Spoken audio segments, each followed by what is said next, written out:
This meeting was called at very short notice, but you've got the numbers here.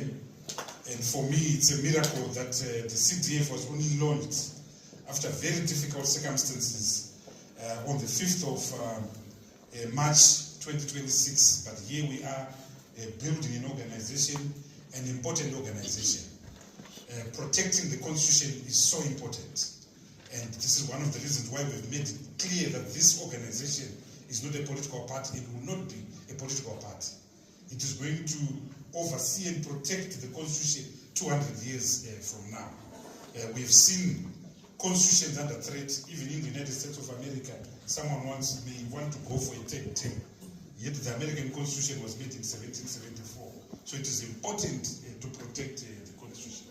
So it's very humbling to be here amongst fellow citizens in the diaspora. Our diaspora is very important as Zimbabwe. I consider that at one stage, in some stage, we will reap a diaspora dividend because you are here exposed to first world standards.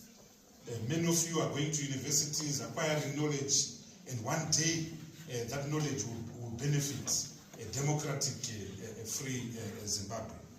There are over 6 million, 7 million Zimbabweans outside Zimbabwe. And many of them have left involuntarily, either through political persecution, through economic difficulties, through domestic challenges, through conflict, through attrition.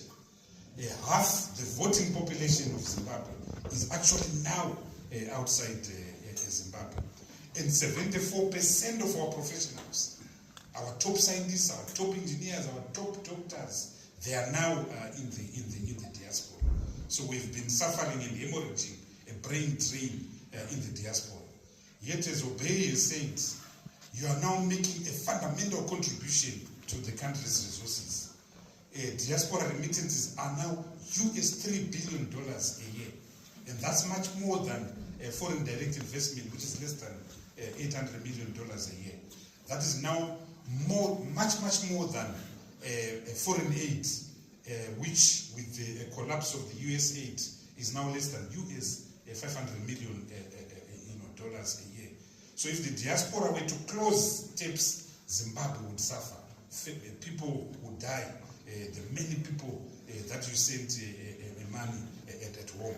And because of this position, you must demand a voice. You must demand a stake because you are making a contribution. In the Middle Ages, when the Magna Carta was written in this country, in this very country, people used to say, no taxation without representation. People were paying tax, but parliament did not exist. So people demanded, people like William Pitt, people demanded that surely if we're going to pay tax, we must also be represented. And in the context of the diaspora, it is ironic that you have now become the most important source of foreign currency remittances, but you don't have a right to vote. In Section 68 of the Zimbabwean Constitution is very clear. It says that every citizen, is that to say every citizen located in Zimbabwe, says every citizen has a right to vote. And surely you must be given the right to vote. But not only that, you must be given a voice because you are making an important fiscal contribution. We are gathered here to discuss the Constitution. The Zimbabwean Constitution, as all of you know,